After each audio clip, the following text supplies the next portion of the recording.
What's good, everyone? This is your boy, Professor Cornelius Ward, and I hope that you are here profiting with the professor.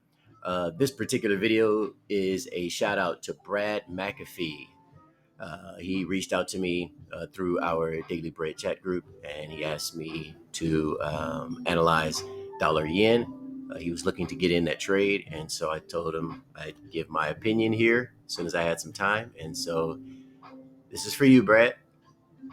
And obviously anyone else who wants to take advantage of this opportunity.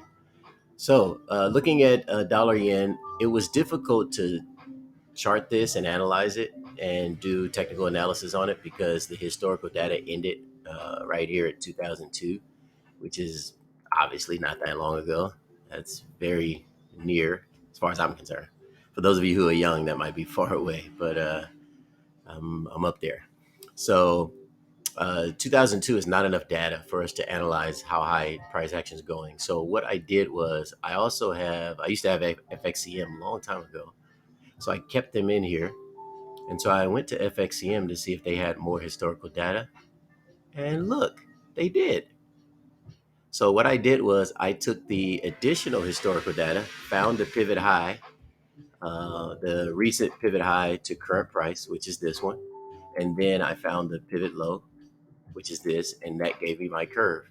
All I did was go to our P2P Indy, and I went and put that curve in here, 159 to 76.50, and then that's how we got this information here from the top to the bottom.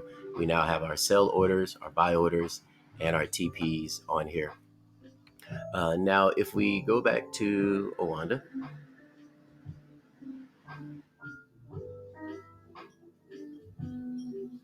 and dollar yen, and if we just focus on the 3-month chart, because there's an institutional buying range on a 3-month chart. So all that means is we anticipate the institutions who really control the Forex market. They're the major players in the market. That's where the trillions of dollars are coming from. They're not coming from my account or yours. It's coming from those institutions. They're trading our money that's at that bank that we put our money in. So that's how they make the most of their money. And so when they get ready to jump back in this market, they're going to do so somewhere around here. And when they do, we should be ready to go up. Now, P2P has identified that this is a demand zone.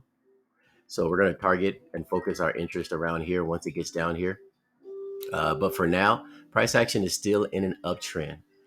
It did satisfy supply once already, has come down. And the issue we're running into in the market right now is we're having this huge retracement. It's ungodly, basically. This is all false. This should not be happening. The market was in supply. It should have just continued coming down slowly, but it should have come down. This crazy spike going up, the crazy pullback that we just had with euro dollar, all of this is nonsense. None of that should be happening. We should have constant movement in a certain direction, not craziness like this. All right. So when we look at this, we see it returning back to supply. So since it's returning back to supply, we only have two options. Either it's going to turn right here where the orders are filled. And let me make that a little different color. So where the filled orders end right there, that's probably where they could turn. That's 144, let's call it 75. If that doesn't hold, then the next place is to go back to where we originally started, which is 156.50. I was in this trade and I had moved my stop loss manually down, and I believe I put it here above this candle here. And so obviously this white candle came up, hit it. I haven't gotten back in since until Brad mentioned it. And so I decided to chart it, and now I'm going to get back in if it hits my order up here. Now, if it passes this up, okay, and actually goes up here, triggers this order, then I'm also going to put a sell stop order under it at 144.50 to try to catch with a sell stop order the downside as well. That way I'll have a double position and I can ride that all the way down. I'm going to be closing out my orders after this first sell limit order hits. I'm going to be closing, or shaving I should say, my position at 131, a quarter of it. Another quarter of my position I'm going to shave at 117.75. And then I'm also going to shave at 108.15. And then all of my sell positions will close at 93 because support begins at 89.40 and we should be preparing to go long. Going long can happen at any moment below support. So anytime you guys see me place major support or major resistance towards the top, that means you should not be trying to short under here. You should be focusing on going long. Can it short? Yes. And is that a long way to go down? Absolutely. That's a lot of pips to go all the way down here. You're talking about 1,000 pips. So can you guys short down? Absolutely, you can. The issue is you're in demand. You just blew through support, and all of this area is open for the institutions to take off and go up. They can go up from right here where this candle's blue. If you see a blue candle, that means that institutions have added real live buying pressure. These are all orders that they've added here. This is institutions, institutions, institutions. If you see them red like that, that's institutional as well. And if you see them white, this is major institutions fighting. So bulls and bears going at it. And there's indecision here when it's colored white. So that's pre-programmed by us as well through oscillator. All right, so getting back to this here, so that's why I'm just going to be focusing on the extreme buying levels, which are down here where the institutions are probably going to go at their lowest point. I did throw this up here. I don't think it's going to go up here, but just wanted to make you guys aware there is a secondary supply level at 154.90. Of course, you need to put a stop loss in here somewhere. And so you don't want to hold this trade, too long if it's going to go up there. So I would just say put a stop loss in. Let's say, that's 146.50. Let's just do 149. How about that? Now I'm only putting this stop loss in because, whoops. A lot of you guys get upset when you don't see me with a stop loss, but I do have one. It's called a manual stop loss. That's how I trade. I have a lot of alerts, and so my alerts, if you go over here, I have a lot of alerts, so they let me know when I should get in and out of my trade. I don't use stop losses on my screen. What I found over time is they always get hit quite often, and then the trade goes in my favor. So I got tired of losing.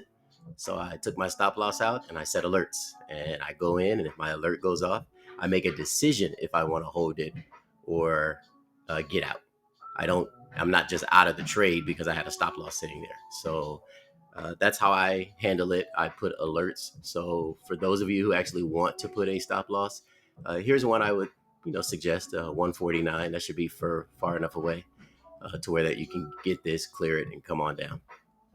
All right, well, I hope this helps you guys with your trading. I do not advise going long up to the sell limit order because we're already past resistance. And so somewhere between now and up in here, price action could come down. So I do not recommend it, but you are free to just jump in on a market order and take your chances on trying to ride it up to 146.50. I'm going to be patient. And if it gets up here and passes this up, I'm going to put a sell stop order below that just in case it doesn't reach this. I can catch it on the way down. Well, if you guys like this idea, go ahead and give it a boost. All you have to do is hit these little rocket ships here. And that way, somebody else who may be interested in dollar yen, they can take advantage of it as well. If you like the ideas that I have here and you want to be alerted of the next idea, go ahead and follow me.